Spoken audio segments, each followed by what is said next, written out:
Namaste everyone. I welcome you all for Saraswati Puja. So today all kids will perform the puja under the guidance of my beloved Guruji. My humble pranams to Gurugalu Shri Vedamurti Vaidikaratna Sangeya Swami Hiremat Guruji. I heartily welcome my Guruji for today's occasion. Namaste. Namaskar. So let's begin today's event with Omkara, followed by starting prayers. Now I request Trevor Swanson Mahodaya begin with Omkara and invocation prayers by Amruta Bhagini.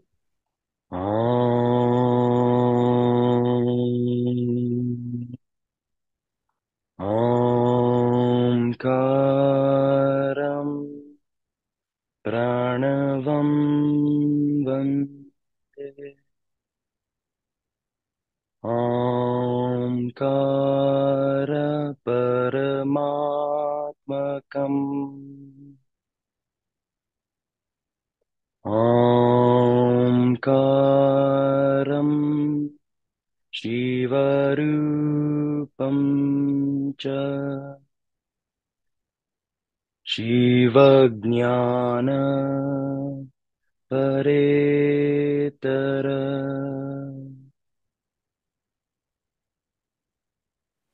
Om Gajananam Bhutaganadi Sevitam Kapita Jambu Phalasara Bhakshitam Umasutam Shokavinashakaranam Namami Vigneshwara Padapankajam Om Kashyaputrir Bharadvajo Vishvamitro Gautamaha Jamadagnir Vasishtascha Saptaite Rishaya Smritaha Om Saptarshibhyo Namaha Om Gurur Brahma Gurur Vishnu Gurur Devo Maheshwaraha Gurur Sakshat Parabrahma Tasmai Shri Gurave Namaha Tasmai Shri Gurave Namaha.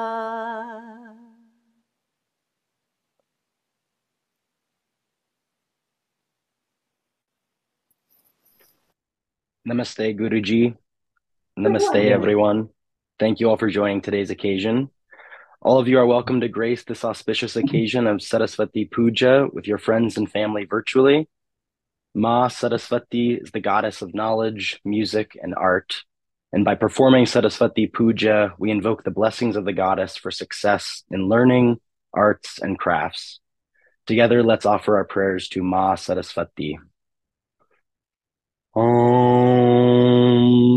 Aim Saraswatyai Namaha. Dhanyavada.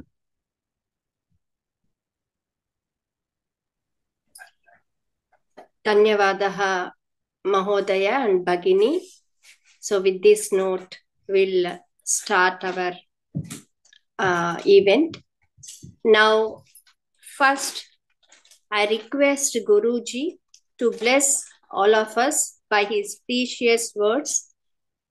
Namaste Soumya. Please translate Guruji's words to everyone. Soumya, are you there? Yeah, Namaste Rupa. Thank you. Namaste. Guruji? ಓಂ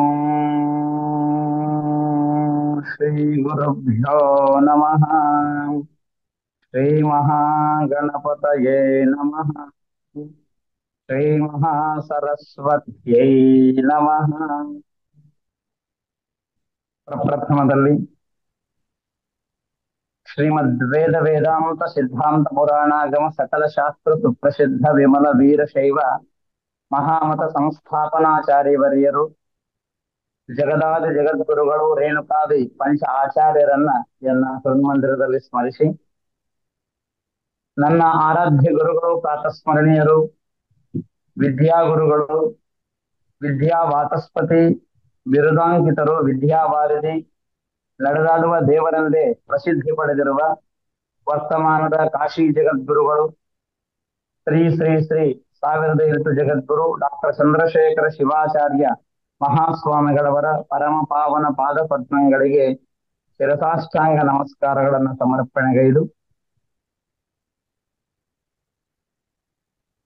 ಮಹಾಮಾತೆ ಆ ಸರಸ್ವತಿಯನ್ನ ಮನದಲ್ಲಿ ಸ್ಮರಿಸಿ, ಇವತ್ತಿನ ಈ ಒಂದು ವಿಶೇಷ ಕಾರ್ಯಕ್ರಮದಲ್ಲಿ ಭಾಗಿಯಾಗಿರುವಂತಹ ತಮ್ಮೆಲ್ಲರಿಗೂ ಕೂಡ ಆ ಸರಸ್ವತಿಯ ಮಾತೆಯ ಅನುಗ್ರಹ ಸದಾಕಾಲ ಇರಲಿ ಅಂತ ತಿಳ್ಕೊಂಡು ಈ ಸಂದರ್ಭದಲ್ಲಿ ಪ್ರಾರ್ಥನೆಯನ್ನ ಮಾಡ್ತಾ, ಮೊದಲನೇದಾಗಿ ಬಹಳಷ್ಟು ಸುಂದರವಾದ ಕಾರ್ಯಕ್ರಮ. ಯಾಕಂತ ಕೇಳಿದ್ರೆ ರೂಪಾ ಮೇಡಮ್ ಅವರು ಬಹಳಷ್ಟು ಶ್ರಮಜೀವಿಗಳು, ಆಧ್ಯಾತ್ಮಿಕ ಜೀವಿಗಳು. ಯಾವಾಗಲೂ ಕೂಡ ತಾವು ಕಲಿತಂತಹ ವಿದ್ಯೆಯನ್ನ 4 ಮಂದಿಗೆ ಹಂಚಬೇಕನ್ನುವಂತ ಮನೋಭಾವನೆಯನ್ನ ಉಳ್ಳಂತ ಒಬ್ಬ ಶ್ರೇಷ್ಠ ವ್ಯಕ್ತಿ. ಅಂತಹ ಮೇಡಮ್ ಅವರು ಇವತ್ತಿನ ದಿನ ಈ ಒಂದು ಕಾರ್ಯಕ್ರಮವನ್ನ ಏರ್ಪಾಟು ಮಾಡುವುದು ಮತ್ತು ನಮ್ಮನ್ನು ಆಹ್ವಾನ ಮಾಡಿಕೊಳ್ಳೋದು ಆಗಿರೋದ್ರಿಂದ, ಮೊಟ್ಟ ಮೊದಲಿಗೆ ಅವರ ಎಲ್ಲ ಕಾರ್ಯಗಳಲ್ಲಿ ಮಹಾಗಣಪತಿಯ ಮತ್ತು ಮಹಾ ಸರಸ್ವತಿಯ ಗುರುಗಳ ಅನುಗ್ರಹ ಸದಾ ಇರಲಿ ಅಂತ ಹೇಳ್ಕೊಂಡು ಮೊಟ್ಟ ಮೊದಲು ಅವರಿಗೆ ನಾವು ಪ್ರಾರ್ಥನೆಯನ್ನ ದೇವರಲ್ಲಿ ಮಾಡ್ತಾ ಇದ್ದೀವಿ. ಒಂದು ಮಾತು ಹೇಳ್ರಿ madam. Thank you, sir. To begin with, Guruji offered his prayers to the Lord, Renukacharya Swamiji, and then his beloved Guru, the disciple who he is for Lord Kashi Vishwanath, Vishweshwara Swamiji, and then he offered his prayers to Lord Ganapati and Goddess Saraswati, which today we are all joining here to perform the puja.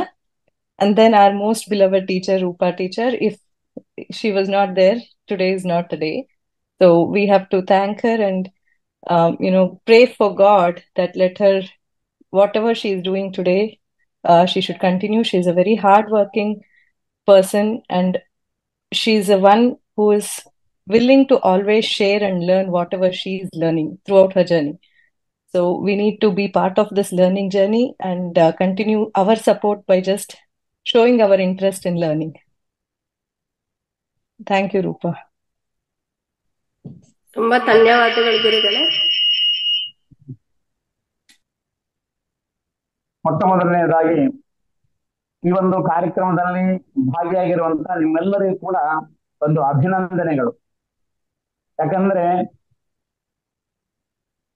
ಈ ಒಂದು ಪ್ರಪಂಚದಲ್ಲಿ ಹುಟ್ಟಿರುವಂತಹ ಪ್ರತಿಯೊಬ್ಬ ಮನುಷ್ಯನು ಕೂಡ ಮೊದಲು ಜ್ಞಾನವನ್ನು ಪಡೆದುಕೊಳ್ಬೇಕು. ಈ ಪ್ರಪಂಚದಲ್ಲಿ ಯಾವುದೇ ಪ್ರಾಣಿಗೆ ವಿಶೇಷವಾಗಿರುವಂತಹ ಜ್ಞಾನ ಅನ್ನುವಂತಹದ್ದಿಲ್ಲ, ಅದು ಕೇವಲ ಮನುಷ್ಯನಿಗೆ ಮಾತ್ರ ದೊರೆತಿದೆ. ಅಂತಹ ಜ್ಞಾನದ ಅಧಿದೇವತೆ ಮತ್ತು ವಿದ್ಯಾ ಅಧಿದೇವತೆ ಆಗಿರುವಂತಹ ಸರಸ್ವತಿಯ ಆರಾಧನೆ ಮಾಡುವ ಮುಖಾಂತರವಾಗಿ ಇವತ್ತಿನ ದಿನ ನೀವೆಲ್ಲರೂ ಕೂಡ ವಿದ್ಯಾರಂಭವನ್ನ ಮಾಡ್ತಾ ಇದ್ದೀರಿ. ಕೆಲವರು ಸರಸ್ವತಿಯ ಆರಾಧನೆಯನ್ನ ಮಾಡ್ತಾ ಇದ್ದೀರಿ. ಇದು ಬಹಳಷ್ಟು ಉತ್ತಮವಾದ ಕೆಲಸ. ಇಂತಹ ಕೆಲಸಗಳು ಮೇಲಿಂದ ಮೇಲೆ ಆಗ್ತಾ ಇರ್ಬೇಕನ್ನುವಂತ ಒಂದು ಆಶಾಭಾವನೆಯನ್ನ ಮೊಟ್ಟ ಮೊದಲು ವ್ಯಕ್ತಪಡಿಸ್ತಾ ಇದ್ದೀನಿ. So today we are here to perform Saraswati Puja. Only difference that is there for human versus all the rest of the living forms is the knowledge, the brain that God has given us. So, and the goddess of knowledge is Saraswati. So we are here to perform the Saraswati Puja and start our learnings. ಸರಸ್ವತಿಯ ಆರಾಧನೆ ಮಾಡುವುದರ ಮುಖಾಂತರವಾಗಿ ನಮಗೇನು ಸಿಗ್ತದೆ ಅಂತಂದ್ರೆ, ಸರಸ್ವತಿಯ ಒಂದು ಅನುಗ್ರಹದಿಂದ ಮೇಧಾಶಕ್ತಿ ಎನ್ನುವಂತಹದ್ದು ಜಾಸ್ತಿ ಆಗ್ತಾ ಇದೆ. ಮನುಷ್ಯನ ಮೇಧಾಶಕ್ತಿ ಜಾಸ್ತಿ ಆಯ್ತು ಅಂತಂದ್ರೆ ಜ್ಞಾನ ಅನ್ನುವಂತಹ ಒಂದು ರತ್ನ ಯಾವಾಗಲೂ ಕೂಡ ಬೆಳೀತಾ ಇರ್ತಾ ಇದೆ ಅನ್ನುವಂಥದ್ದನ್ನ ಶಾಸ್ತ್ರಗಳಲ್ಲಿ ಉಲ್ಲೇಖ ಮಾಡ್ತಾರೆ. ಅದಕ್ಕೆ ವಿಶೇಷವಾಗಿ ಮನುಷ್ಯನಿಗೆ ಜ್ಞಾನ ರತ್ನ ಅನ್ನುವಂತಹದ್ದು ಬೇಕು. ನಾವು ಪಶುಗಳಿಗೆ ಮನುಷ್ಯನಿಗೆ ಹೋಲಿಕೆ ಮಾಡಿದಾಗ ವಿಶೇಷವಾಗಿರುವಂತಹ ರತ್ನವೇ ಜ್ಞಾನ ರತ್ನ ಅಂತ ಹೇಳಿ ಶಾಸ್ತ್ರಕಾರಗಳು ಹೇಳ್ಕೊಂಡು ಬರ್ತಾರೆ. ಆಹಾರ ನಿದ್ರಾ ಭಯಮಯಿತು ನಂಚ ಸಾಮಾನ್ಯಮೇತತ್ ಪಶುಭಿರ್ನರಾನಾಂ ಜ್ಞಾನಂ ಹಿತೇಶೋ ಅಧಿಕೋ ವಿಶೇಷೋ ಜ್ಞಾನೇನ ಹೀನ ಪಶುಭಿರ್ ಸಮಾನ ಎನ್ನುವಂತಹ ಮಾತನ್ನ ಶಾಸ್ತ್ರಕಾರ ಹೇಳ್ತಾರೆ. ಇದರ ಅರ್ಥ ಏನು ಅಂತ ಕೇಳಿದ್ರೆ, ಈ ಪಶು ಪಕ್ಷಿಗಳಿಗೆ ಮತ್ತು ಮನುಷ್ಯನಿಗೆ ಹೋಲಿಕೆಯನ್ನು ಮಾಡಿದಾಗ ನೋಡ್ರಿ, ಪಶುಗಳಾಗ್ಲಿ ಪಕ್ಷಿಗಳಾಗ್ಲಿ ಆಹಾರ ಅವು ಕೂಡ ತಿಂತಾವೆ, ಮನುಷ್ಯನ ಕೂಡ ಊಟ ಮಾಡ್ತಾನೆ. ನಿದ್ರಾ, ಆ ಪಶು ಪಕ್ಷಿಗಳಿಗೂ ಕೂಡ ನಿದ್ರೆ ಇದೆ, ಮನುಷ್ಯನಿಗೆ ಕೂಡ ನಿದ್ರೆ ಇದೆ. ಭಯಂ, ಆ ಭಯ, ಆ ಪಶು ಪಕ್ಷಿಗಳಿಗೂ ಕೂಡ ಭಯ ಇದೆ, ಮನುಷ್ಯನಿಗೆ ಕೂಡ ಭಯ ಇದೆ. ಆದ್ರೆ ಮೈಥುನ, ಪಶು ಪಕ್ಷಿಗಳು ಕೂಡ ಸಂತಾನೋತ್ಪತ್ತಿಯನ್ನ ಮಾಡ್ತೇವೆ, ಮನುಷ್ಯನು ಕೂಡ ಸಂತಾನೋತ್ಪತ್ತಿಯನ್ನ ಮಾಡ್ತಾನೆ. ಇದ್ರ ಇಷ್ಟೇ ಆಗಿತ್ತು ಅಂದ್ರೆ ಮನುಷ್ಯ ಕೇವಲ ಆಹಾರ ನಿದ್ರಾ ಭಯ ಮೈಥುನ ಈ ಕಾರ್ಯವನ್ನು ಮಾತ್ರ ಮಾಡ್ತಾ ಇದ್ದಾನೆ ಅಂತಂದ್ರೆ ಇವನು ಪಶುವಿಗೆ ಸಮಾನ. ಆದ್ರೆ ವಿಶೇಷವಾಗಿರುವಂತಹ ಜ್ಞಾನ ಇವನಲ್ಲಿ ಇತ್ತು ಅಂದ್ರೆ ಮಾತ್ರ ಇವನ್ನ ಮನುಷ್ಯ ಅಂತ ಕಲಿಸ್ಕೊಳ್ತಾನೆ ಅಂತ ತಿಳ್ಕೊಂಡು ಶಾಸ್ತ್ರಕಾರರು ಹೇಳ್ತಾ ಇದ್ದಾರೆ. Amongst all the animals, living forms, what is common is food. We all feel hunger. Animals do feel hunger. We all are sleeping. We have nidra, which is even animals do perform sleep.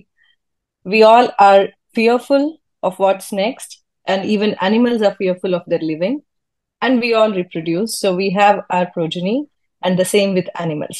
The only gem, the true gem that differentiates human form from other animals is the gem of knowledge, and that is only given, or we can receive the knowledge with blessings of God Saraswati. And how do we get that is by performing her prayers.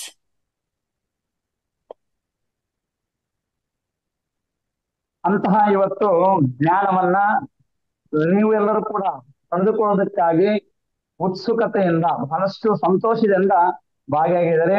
ಇದು ನಮಗೆ ಬಹಳಷ್ಟು ಸಂತೋಷವನ್ನು ತಂದಿದೆ. ಇಂತಹ ಕಾರ್ಯಕ್ರಮವನ್ನ ಯಾವಾಗಲೂ ಕೂಡ Roopa madam ಅವರು ಮಾಡ್ತಾ ಇರ್ತಾರೆ. ಇಂತಹ ಜ್ಞಾನವನ್ನು ನಾವು ತಪ್ಪದೇ ಪಡೆದುಕೊಳ್ಳೇಬೇಕು. ಮನುಷ್ಯನಿಗೆ ಒಂದು ಪ್ರಾಪಂಚಿಕವಾದ ಜ್ಞಾನ ಒಂದು ಕಡೆ ಆದರೆ ಅಧ್ಯಾತ್ಮ ಜ್ಞಾನ ಅನ್ನುವಂತಹದ್ದು, ದೇವರ ಬಗ್ಗೆ ಭಕ್ತಿ ಶ್ರದ್ಧೆ ವಿಶ್ವಾಸ ಅನ್ನುವಂತಹದ್ದು ಇದ್ದರೆ ಮಾತ್ರ ಮನಸ್ಸಿಗೆ ಒಂದು ಸಂತೋಷ ನೆಮ್ಮದಿ ಸುಖವನ್ನ ಉಂಟು ಮಾಡ್ಲಿಕ್ಕೆ ಸಾಧ್ಯ ಆಗ್ತಾ ಇದೆ. ಹೊರಗಿನ ವಿದ್ಯೆ ಉದರ ಪೋಷಣ, ಕೇವಲ ಹೊಟ್ಟೆ ನಿಮಿತ್ತವಾಗಿ ಮಾತ್ರ ಕೆಲಸ ಮಾಡ್ತದೆ. ಆದ್ರೆ ಆಧ್ಯಾತ್ಮಿಕ ವಿದ್ಯೆ ಏನಿದೆ, ಇದು ದೇವರ ಕುರಿತಾದ ವಿದ್ಯೆ ಏನಿದೆ, ಇದು ಮನಸ್ಸಿಗೆ ನೆಮ್ಮದಿಯನ್ನ ಕೊಟ್ಟು ಒಂದು ಸುಂದರವಾದ ಬದುಕನ್ನ ಧರ್ಮದ ಮಾರ್ಗದಲ್ಲಿ ನಾವು ಕಟ್ಟಿಕೊಡಲಿಕ್ಕೆ ಸಾಧ್ಯವಾಗ್ತಾ ಇದೆ. ಹೀಗಾಗಿ ಈ ಒಂದು ಜ್ಞಾನ ಮಾರ್ಗವನ್ನ ನೀವೆಲ್ಲ ಹಿಡಿದಿರೋದು ನಮಗೆ ಬಹಳಷ್ಟು ಸಂತೋಷವನ್ನು ತಂದಿದೆ.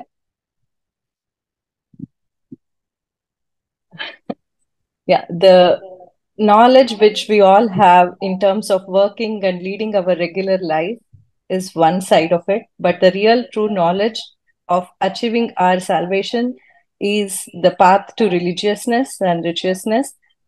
The person who follows the righteous path, the dharma path, being right, is the one who achieves that salvation. ಹೀಗಾಗಿ ಅಂತಹ ವಿದ್ಯೆಯನ್ನ ನೀವೆಲ್ಲರೂ ಕೂಡ ತಪ್ಪದೇ ಪಡೆದುಕೊಳ್ಳಬೇಕಾದ್ರೆ ಮೊಟ್ಟ ಮೊದಲು ಮಹಾಗಣಪತಿಯ ಆರಾಧನೆ, ಸರಸ್ವತಿಯ ಆರಾಧನೆಯನ್ನ ಮಾಡಬೇಕು. ಸರಸ್ವತಿ ಆರಾಧನೆ ಮಾಡುವುದರಿಂದ ಅವಳು ನಮಗೆ ಮೇಧಾಶಕ್ತಿಯನ್ನ ಹೆಚ್ಚಿಸ್ತಾಳೆ ಅನ್ನುವಂಥದ್ದು. ಮತ್ತೆ ಏನು ಕೊಡ್ತಾಳೆ ಸರಸ್ವತಿ ನಮಗೆ ಅಂತಂದ್ರೆ, ನಮಗೆ ಬೇಕಾಗಿರುವಂತ ವಿದ್ಯೆಯನ್ನ ಸಂಪಾದಿಸಲಿಕ್ಕೆ ಬೇಕಾಗಿರುವಂತ ಶಕ್ತಿಯನ್ನ ನಮಗೆ ಆ ಸರಸ್ವತಿ ಮಾತೆ ನಮಗೆ ಒದಗಿಸ್ತಾಳೆ ಅನ್ನುವಂತಹದ್ದು ಶಾಸ್ತ್ರಕಾರರ ವಚನವಾಗಿದೆ. ಆ ಸರಸ್ವತಿ ನಮ್ಗೆ ಏನ್ ಕೊಡ್ತಾಳೆ ಅಂದ್ರೆ, ಅದಕ್ಕೆ ಒಂದು ಶ್ಲೋಕದಲ್ಲಿ ಹೇಳ್ತಾರೆ, ವಿದ್ಯಾ ದದಾತಿ ವಿನಯಂ ವಿನಯಾಧ್ಯಾತಿ ಪಾತ್ರತಾಂ ಪಾತ್ರತ್ವಾದ್ ಧನಮಾಪ್ನೋತಿ ಧನಾತ್ ಸರ್ವಂ ತತಃ ಸುಖಂ. ಈ ರೀತಿಯಾಗಿ ಹೇಳ್ತಾರೆ. ಅಂದ್ರೆ ಸರಸ್ವತಿಯ ಅನುಗ್ರಹ, ಸರಸ್ವತಿಯ ಕೃಪಾ ಕಟಾಕ್ಷ ವೀಕ್ಷಣ ನಮ್ಮ ಮೇಲೆ ಇತ್ತು ಅಂತಂದ್ರೆ ವಿದ್ಯೆ ಎನ್ನುವಂತಹದ್ದು ನಮಗೆ ಬರುತ್ತದೆ. ವಿದ್ಯೆ, ಯಾರಲ್ಲಿ ವಿದ್ಯೆ ಬರುತ್ತದೆ ಅಲ್ಲ ಅವರಲ್ಲಿ ಆಟೋಮೆಟಿಕ್ ಆಗಿ ವಿನಯ ಕೂಡ ಬರ್ತದೆ. ಯಾಕಂದ್ರೆ ವಿದ್ಯೆ ಬೇಕಾಗಿರುವಂತಹದ್ದು ವಿನಯ. ಆ ವಿನಯದಿಂದ ಒಂದು ಒಳ್ಳೆಯ ಸ್ಥಾನ ಸಿಗ್ತಾ ಇದೆ. ಆ ಸ್ಥಾನದಿಂದ ಧನ ಬರ್ತಾ ಇದೆ. ಆ ಧನದಿಂದ ಧರ್ಮವನ್ನು ಆಚರಣೆ ಮಾಡಿದ್ರೆ ಮನುಷ್ಯನಿಗೆ ಸುಖ ಸಿಗ್ತಾ ಇದೆ ಅನ್ನುವಂತಹದ್ದು ಈ ಶ್ಲೋಕದ ತಾತ್ಪರ್ಯವಾಗಿದೆ. ಹೀಗಾಗಿ ಸರಸ್ವತಿಯ ಅನುಗ್ರಹ ಇದ್ದರೆ ಮಾತ್ರ ವಾಕ್ ಶಕ್ತಿ ಎನ್ನುವಂತಹದ್ದು, ಮೇಧಾಶಕ್ತಿ ಎನ್ನುವಂತಹದ್ದು, ನಮಗೆ ವಿದ್ಯೆ ಅನ್ನುವಂಥದ್ದು ದೊರಕ್ತದೆ ಅನ್ನುವಂಥದ್ದು ಶಾಸ್ತ್ರಕಾರರ ವಚನ. From praying goddess Saraswati, we all attain knowledge, the Medha Shakti. And with knowledge is only when we get Vinayam. Vinayam is being respectful to elders, and with that we get to achieve all this, we need anugraham or blessings of Goddess Saraswati. ಮತ್ತೆ ಸರಸ್ವತಿ ನಮಗೆ ಕಣ್ಣಿಗೆ ಕಾಣಿಸ್ತಾಳ ಅಂತಂದ್ರೆ ಕಾಣಿಸೋದಿಲ್ಲ. ಸರಸ್ವತಿ ನಮಗೆ ಮೇಲಿಂದ ಆಶೀರ್ವಾದವನ್ನ ಮಾಡ್ತಾಳೆ. ಮತ್ತೆ ನಮಗೆ ಕಣ್ಣಿಗೆ ಕಾಣುವಂತ ಸರಸ್ವತಿಯನ್ನ ಯಾರು ಅಂತ ಕೇಳಿದ್ರೆ ಶಾಸ್ತ್ರಕಾರರು, ಗ್ರಂಥಕಾರರು, ಶಿವಯೋಗಿಗಳು ಹೇಳ್ತಾರೆ. ಸಿದ್ಧಾಂತ ಶಿಖಾಮಣಿ ಅನ್ನುವಂತ ಒಂದು ಗ್ರಂಥದಲ್ಲಿ ಒಂದು ಮಾತು ಬರ್ತದೆ. ಏನು ಅಂತ ಕೇಳಿದ್ರೆ, ಅಪ್ರತ್ಯಕ್ಷೋ ಮಹಾದೇವೋ ಸರ್ವೇಷಾಂ ಆತ್ಮಮಾಯಯ ಪ್ರತ್ಯಕ್ಷೋ ಗುರು ರೂಪೇಣ ವರ್ತತೆ ಭಕ್ತಿ ಸಿದ್ಧಯೇ. ಆ ಭಗವಂತ, ಆ ಪಾರ್ವತಿ, ಆ ಸರಸ್ವತಿ, ಆ ಲಕ್ಷ್ಮಿ ಯಾರು ಕೂಡ ನಮ್ಮ ಕಣ್ಣಿಗೆ ಕಾಣೋದಿಲ್ಲ. ನಮಗೆ ಕಣ್ಣಿಗೆ ಕಾಣುವಂತಹ ದೇವತೆ ಯಾರು ಅಂತಂದ್ರೆ, ನಮಗೆ ಕಣ್ಣು ಕಾಣುವಂತಹ ವಿದ್ಯೆ ದೇವತೆ ಯಾರು ಅಂತಂದ್ರೆ ಗುರು. ಅದಕ್ಕೆ ಮೊಟ್ಟ ಮೊದಲು ನಾವು ಆ ದೇವರ ಸ್ವರೂಪವನ್ನ, ಸರಸ್ವತಿಯ ಸ್ವರೂಪ ಅಂತ ಕೇಳಿದ್ರೆ ಗುರುಗಳಿಗೆ ಮೊಟ್ಟ ಮೊದಲನೆಯ ಗೌರವವನ್ನ ನಾವು ಕೊಡಬೇಕು. ಗುರುವೇ ಮೊಟ್ಟ ಮೊದಲ ದೈವವಾಗಿ ಭಾವನೆಯನ್ನ ಮಾಡ್ಕೋಬೇಕು. ಅದಕ್ಕೆ ವೇದಗಳು, ಆಗಮಗಳು, ಶಾಸ್ತ್ರಗಳು, ಪುರಾಣಗಳು ಕೂಡ ಮೊಟ್ಟ ಮೊದಲು ಸ್ಥಾನವನ್ನ ತಂದೆ ತಾಯಿಗಳಿಗೆ, ಗುರುಗಳಿಗೆ ಕೊಡಲಾಗಿದೆ. ಮಾತೃದೇವೋ ಭವ, ಪಿತೃದೇವೋ ಭವ, ಆಚಾರ್ಯ ದೇವೋ ಭವ ಎನ್ನುವಂತಹ ವಾಕ್ಯಗಳೊಂದಿಗೆ ಮೊಟ್ಟ ಮೊದಲು ಇವರಿಗೆ ಗೌರವವನ್ನು ಕೊಡಬೇಕು ಮನುಷ್ಯ ಅನ್ನುವಂಥದ್ದನ್ನು ಹೇಳ್ಕೊಡ್ತಾ ಇದ್ದಾರೆ. ಕಣ್ಣಿಗೆ ಕಾಣಲಾರುವಂತಹ ದೇವರು ಅಂತಂದ್ರೆ ಗುರು. We have different forms of God that we pray to. Like God of knowledge, we are saying Saraswati. We pray to Lord Shakti. We also pray to Goddess Lakshmi.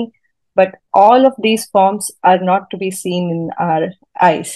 So the only form that we can really see through our eyes and at least ask for blessings, seek for blessings, is the form of teacher, Guru.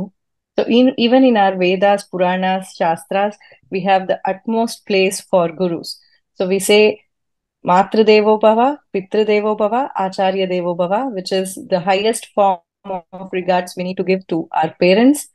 And then the Guru is also treated as the God that we can see and seek blessings. ಅದಕ್ಕಾಗಿ ಆ ವಿದ್ಯಾದೇವತೆ ಸರಸ್ವತಿ ನಮಗೆ ಒಲಿಬೇಕಿತ್ತು ಅಂದ್ರೆ, ಜ್ಞಾನ ಮೇಧಾಶಕ್ತಿ ನಮ್ಮಲ್ಲಿ ಒಲಿಬೇಕಿತ್ತು ಅಂದ್ರೆ ಮೊಟ್ಟ ಮೊದಲು ಗುರುವನ್ನ ನಾವು ಗೌರವಿಸಬೇಕು. ತಪ್ಪದೇ ಪ್ರತಿಯೊಬ್ಬ ಮನುಷ್ಯ ಗೌರವಿಸಬೇಕು. ಬೇರೆ ಏನಾದ್ರೂ ಯಾರಾದ್ರೂ ಮಾತಾಡಿದ್ರೆ ಅದು ಮಾತಾಗ್ತದೆ, ಆದ್ರೆ ಗುರು ಹೇಳುವಂತಹದ್ದು ಶಾಸನವಾಗಿರುತ್ತದೆ. ಅದಕ್ಕೆ ಗುರುವಿನ ಆಜ್ಞೆಯನ್ನ ಮೀರಬಾರದು. ಗುರುಗಳು ಏನ್ ಹೇಳ್ತಾರಲ್ಲ ಅದನ್ನ ಪಾಲನೆ ಯಾರು ಮಾಡ್ತಾರೆ, ಅದರ ಗುರುವಿನ ಮಾತಿನ ಮೇಲೆ ಶ್ರದ್ಧೆಯನ್ನ ಯಾರಿಡ್ತಾರೆ ಅಂತವರಿಗೆ ವಿಶೇಷವಾಗಿರುವಂತಹ ಜ್ಞಾನ ಬೋಧನೆ, ವಿಶೇಷವಾಗಿರುವಂತಹ ಮೇಧಾಶಕ್ತಿ ಅವರಿಗೆ ಮಾತ್ರ ಸಿಗುತ್ತದೆ. ಗುರುವಿನ ನಂಬಿದವರಿಗೆ ಮಾತ್ರ ವಿದ್ಯೆ ಅನ್ನುವಂತಹದ್ದು ಒಲಿತದೆ ಮತ್ತು ಅದು ಕೆಲಸವನ್ನ ಮಾಡ್ತದೆ ಅನ್ನುವಂತಹದ್ದು ಶಾಸ್ತ್ರದ ಒಂದು ವಚನ. So many people say everything, but whatever teacher says, that becomes the rule. So you don't have to question what teacher says. If you just blindly follow and keep faith in your teacher's words, that's the next step for achievement. So we all need to just practice what Guruji is saying here. Treat our teachers with complete faith. Just follow her instructions and you will be able to achieve greater heights. Roopa ಮೇಡೋರು ಎಂತವ್ರು ಅಂತಂದ್ರೆ ಒಂದು ಒಳ್ಳೆಯ ಸಾಧು ಗುಣವನ್ನು ಹೊಂದಿರುವಂತವ್ರು. ಅಂದ್ರೆ ಒಂದು ವಿಶೇಷವಾದ ಒಂದು ಶ್ಲೋಕ ಇದೆ, ಒಂದಿಷ್ಟು ವಿಷಯಗಳು ಯಾರಲ್ಲಿ ಇದ್ರೆ ಏನೇನು ಕೆಲಸ ಮಾಡ್ತವೆ ಅನ್ನುವಂತಹದ್ದು ಒಂದು ವಿಶೇಷವಾಗಿರುವಂತಹ ಶ್ಲೋಕ ಇದೆ. ಒಂದಿಷ್ಟು ಗುಣಗಳು ಒಳ್ಳೆಯ ಮನುಷ್ಯರಲ್ಲಿ ಇದ್ರೆ ಏನ್ ಮಾಡ್ತವೆ, ಮತ್ತು ಅದೇ ದುಷ್ಟ ವ್ಯಕ್ತಿಗಳಲ್ಲಿ ಒಂದಿಷ್ಟು ವಿಷಯಗಳಿದ್ರೆ ಏನ್ ಮಾಡ್ತವೆ ಅನ್ನುವಂತಹದ್ದಾದ್ರೆ, ವಿದ್ಯಾ ವಿವಾದಾಯ ಧನಂ ವದಾಯ ಶಕ್ತಿ ಪರೇಶಾನ್ ಅವಿಪೀಡನಾಯ ಕಲಶ್ಯ ಸಾಧೋ ವಿಪರೀತಮೇತತ್ ಧ್ಯಾನಾಯ ದಾನಾಯ ಚರಕ್ಷಣಾಯ ಅನ್ನುವಂತಹದ್ದು ಒಂದು ಶ್ಲೋಕ ಇದೆ. ಇದರ ಅರ್ಥ ಏನು ಅಂತ ಕೇಳಿದ್ರೆ, ಒಂದಿಷ್ಟು ಜನರಲ್ಲಿ ಮೂರ್ಖರಾಗಿರ್ತಾರೆ, ಅವರು ವಿದ್ಯೆ ಕಲ್ತರೂ ಕೂಡ ಅದು ಉಪಯೋಗಕ್ಕೆ ಬರೋದಿಲ್ಲ. ಯಾಕಂತ ಕೇಳಿದ್ರೆ ಅವರಲ್ಲಿ ಭಕ್ತಿ ಆಗಲಿ, ಶ್ರದ್ಧೆ ಆಗ್ಲಿ, ವಿಶ್ವಾಸ ಆಗ್ಲಿ, ಇನ್ನೊಬ್ಬರನ್ನ ಗೌರವಿಸುವಂತ ಗುಣವಾಗ್ಲಿ ಅವರಲ್ಲಿ ಇರುವುದಿಲ್ಲ. ಹೀಗಾಗಿ ಅವರಲ್ಲಿ ವಿದ್ಯೆ ಇದ್ರೂ ಕೂಡ ಅದು ಉಪಯೋಗಕ್ಕೆ ಬರೋದಿಲ್ಲ. ಅವ್ರು ಏನ್ ಮಾಡ್ತಾರೆ ಅಂತಂದ್ರೆ, ವಿದ್ಯಾ ವಿವಾದಾಯ, ಬಹಳಷ್ಟು ಪಂಡಿತರಾಗಿರ್ತಾನೆ, ಆದ್ರೆ ಆ ವಿದ್ಯೆಯನ್ನ ಕೇವಲ ಇನ್ನೊಬ್ಬರ ಜೊತೆ ಜಗಳಾಡೋದಕ್ಕೋಸ್ಕರ ಮಾತ್ರ ಉಪಯೋಗ ಮಾಡ್ತಾನೆ. ಆ ಪಂಡಿತ ಇದ್ರೂ ಕೂಡ ಉಪಯೋಗ ಇಲ್ಲ. ವಿದ್ಯಾ ವಿವಾದಾಯ ಧನಂ ವದಾಯ, ದುಡ್ಡು ಇತ್ತು ಅಂತಂದ್ರೆ ಆ ಕೆಟ್ಟ ಮನುಷ್ಯನ ಹತ್ರ ಇರುವಂತಹ ದುಡ್ಡು ಕೇವಲ ಅದನ್ನ ಕೆಟ್ಟ ಕೆಲಸಗಳಿಗೆ ಮಾತ್ರ ಅವನು ಖರ್ಚು ಮಾಡ್ತಾನೆ. ಮತ್ತೆ ಶಕ್ತಿ ಇತ್ತಂದ್ರೆ ಇನ್ನೊಬ್ಬರನ್ನ ಪೀಡನೆ ಮಾಡೋದಕ್ಕೋಸ್ಕರ, ಇನ್ನೊಬ್ಬರನ್ನ ಅಳಿಸೋದಕ್ಕೋಸ್ಕರ, ಇನ್ನೊಬ್ಬರನ್ನ ಬೇರೆ ಮನುಷ್ಯರನ್ನ ಅವರು ಇದು ಮಾಡೋದಕ್ಕೋಸ್ಕರ ಮಾತ್ರ ಉಪಯೋಗ ಮಾಡ್ತಾನೆ. ಹೀಗಾಗಿ ಕೇವಲ ಒಳ್ಳೆಯ ವ್ಯಕ್ತಿಗಳಲ್ಲಿ ಈ ಮೂರು ಗುಣಗಳು ಇದ್ರೂ ಮಾತ್ರ ಅವರು ಅದನ್ನ ದಾನ ಮಾಡುವುದಕ್ಕಾಗಿ ಮತ್ತು ಆ ವಿದ್ಯೆಯನ್ನ ಧ್ಯಾನ ಮಾಡುವುದಕ್ಕಾಗಿ ಮತ್ತು ಬಲ ಇತ್ತಂದ್ರೆ ಇನ್ನೊಬ್ಬರನ್ನ ಕಾಪಾಡೋದಕ್ಕಾಗಿ ಉಪಯೋಗ ಮಾಡ್ತಾರೆ. ಹೀಗಾಗಿ ಇಲ್ಲಿ ರೂಪಾ ಮೇಡಮ್ ಅವರು ತಮ್ಮಲ್ಲಿರುವಂತಹ ವಿದ್ಯೆಯನ್ನ 4 ಮಂದಿ ಜೊತೆ ಹಂಚಿಕೋಬೇಕು. ನಾನೊಬ್ಬರೇ ಸಂಸ್ಕಾರವಂತರಾದ್ರೆ ಸಾಕಾಗೋದಿಲ್ಲ. ಈ ಪ್ರಪಂಚದಲ್ಲಿರುವಂತಹ ಕನಿಷ್ಠ ನನ್ನಿಂದ ಒಂದಿಷ್ಟು ಜನ ಆದ್ರೂ ಸಂಸ್ಕಾರವಂತರಾದ್ರೆ ನಾನು ಹುಟ್ಟಿದ್ದಕ್ಕೂ ಸಾರ್ಥಕ ಅನ್ನುವಂತ ಭಾವನೆಯನ್ನ ಅವರು ಹೊಂದಿರೋದ್ರಿಂದ ಅವರು ನಿಜವಾದ ಗುರುವಿನ ಒಂದು ಲಕ್ಷಣವನ್ನು ಹೊಂದಿದ್ದಾರೆ ಅನ್ನುವಂತಹದ್ದನ್ನ ಈ ಸಂದರ್ಭದಲ್ಲಿ ಹೇಳಲಿಕ್ಕೆ ನಾವು ಬಹಳಷ್ಟು ಸಂತೋಷ ಪಡ್ತಾ ಇದ್ದೇವೆ. There are multiple qualities in humans, which is like, there could be a wealthy person, there could be a person who is very strong, or he's very educated. But if he's not the right person of right mindset, like there could be bad person or a good person. What differentiates a person from being good or bad is what Guruji is trying to teach us here. So we all have knowledge, we all have wealth, and we all have some strength. And how are we using this is what matters. So a person of good nature tries to share his knowledge, tries to enlighten the people around him with knowledge. A people with good wealth tries to donate, make donations, help people who are suffering from poverty. People with strength will help others to kind of uplift. Like, if there are elderly people at home, you have strength, go help them in their work. If your parents are working hard, try to help them in chores. So that's kind of a good qualities of a person. And if the same qualities are there in a bad person, like he's a very knowledgeable person, but his mindset is negative. He tries to just argue for everything. He just tries to prove his point right. He doesn't want to share knowledge, but just argue. If a person of wealth is keeping every treasure with himself, it doesn't help anyone. A person with strength, if he's using to fighting with others, but not helping others, that is of no use. So having good qualities, but with a right mindset is what helps the mankind. And our Rupa teacher is a living example of that. She's living this every day.